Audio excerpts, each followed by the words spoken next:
Hey everybody, welcome to Obscurities and Miniatures. It is time for Friday, which means another obscurity in literature. Now, this is going to be a pretty obscure one, and it gets really friggin' obscure because there were books that I did not even know existed prior to me filming this. My searches for interesting things to read actually unearthed these obscurities, and I just had to share them with you. So I've had this for a while. This is an interesting book. So, like the title of the video says, sci-fi post-apocalyptic Indian epics in English. Two of the major epics of India being the Ramayana and the Mahabharata. I can't even remember how to pronounce it correctly. I'll double check in a little bit. Anyway, these were put out by Virgin Comics a while back. I want to say like 2006, 2007, give or take. And so when I saw the cover of these, I instantly, they look freaking cool. I mean, they're just, how you've got like this epic battle going on. I want to say this was Krishna, I think, is in the Ramayana. I'm sorry to any Indian viewers if I get my mythology and stories mixed up. Because the stories, somewhat similar characters and similar roles. But, so yeah, I picked this up ages ago because I thought it looked pretty cool, and it does. There were two books, actually. And so they go full sci-fi with the epic, and it looks pretty freaking cool. And so in some parts it's a bit more sketchy in terms of the actual artwork, a little bit more loose. And then the back side of the book, all kinds of sci-fi magic weapons and stuff.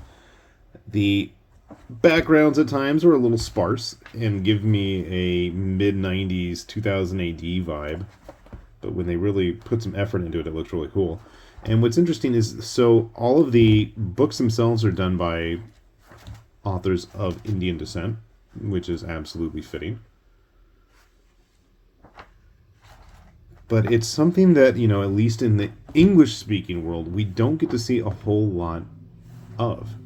And so I was really enthralled with it upon the release of these books. And then they just kind of disappeared. Much like all major endeavors, when big money tries to push its way into a smaller niche that it may not necessarily be a part of. Virgin Comics being one, because Virgin, doesn't really exist anymore. At least in the capacity that it did at the time. So this is the Ramayana 3392 AD. Hence the whole post-apocalyptic thing. But then they did a sister series, which actually was the Reloaded one. And chronologically, they follow each other. And this one I always liked. The art gave me a vaguely Jay Lee vibe. And I thought really leaned more heavily into the grimy, dirty, run-down Age of Evil that the heroes are trying to break the cycle of. And so, you have, all of the bad guys are just full-on monster demons and stuff. This book, Volume 2, is interesting to note for the fact that it had a bunch of backup features. Again, very Jay Lee-like art at times. That we had Ron Mars and a assortment of American authors actually do little backup stories giving the history of some of the characters that show up within the context of the story. And I mean, the art's still really neat.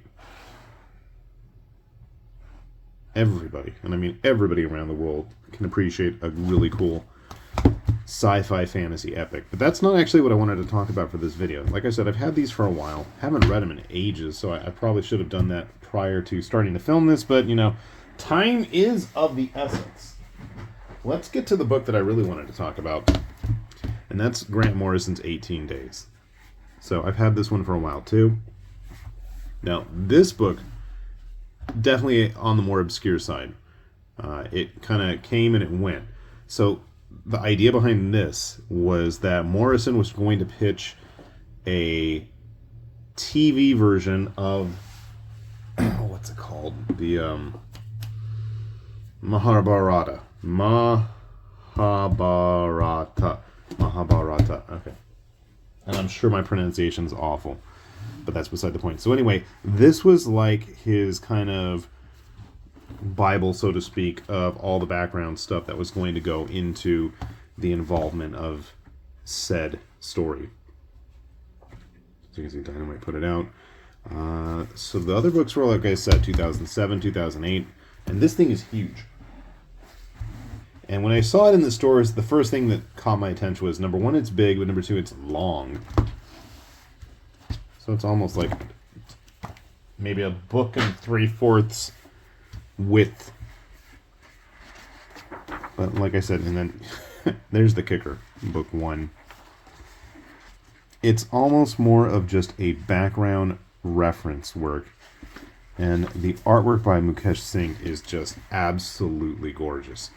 Absolutely. This is one of those books that I'm always yanking off the shelf just to flip through. What year was this? 2010. So it was relatively kind of close after the other ones.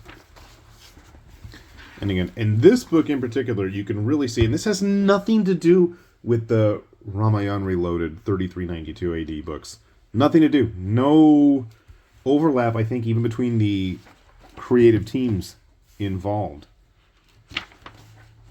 But like I said, it's kind of like a reference Bible, just kind of giving information about all the cast and characters. And so it's almost more of a sketchbook. But there's some really nice finished pieces in here.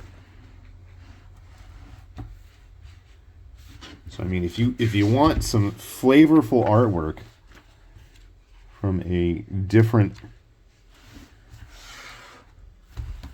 reference source, you can't go wrong with this, I think. Mark Nadea. I mean, come on. These are just really cool looking pieces. And the fact that we get a lot of the sample art, early sketch material.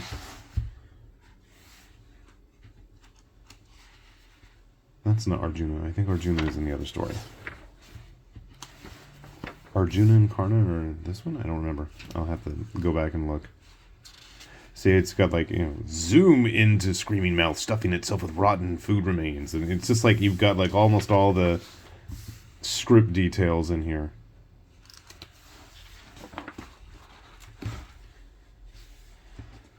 And for years, this book haunted me as just, what could have been, because there's just such neat stuff in it.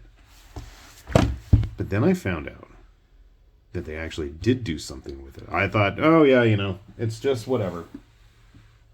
One of those one-shot things. It happens a lot with comic books. Things go nowhere.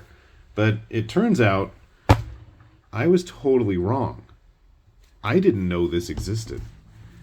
And I didn't know they've been publishing it in paperback for a while now. So originally this book was through Dynamite. These are through Graphic India, which I hadn't heard of prior to digging these up. But the fact that we're actually doing something with the story leaves me suitably impressed. Now, these took a while to track down, I'll be honest, and I'm still missing one. I think they're up to volume 6. Now, the artwork does take a couple of, notches dialed down from what it was. But it's nice. And, the fact that I can actually sit and read this stuff now makes it even better. It just looks neat. So, honestly, if you're in the mood for something really different, happy hunting. Because it's out there. And I mean, it's been out there for a long time in certain parts of the world. Obviously not mine. Bhima and his giant mace. And you have mostly the same creative team throughout most of the book, which is a plus. The dude with the demon wife, his whole backstory. A couple of different artists here. G. Van Kang, I think, did all of book 1, and then you have this Salman Patel, who does a lot of the follow-up books. That's volume 3 anyway. Francesco Biagini. That name sounds familiar, actually. Why does it sound familiar? I don't know.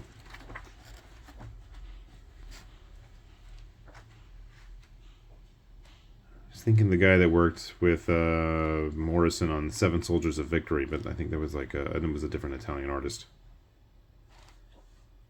But at least the art is consistently nice.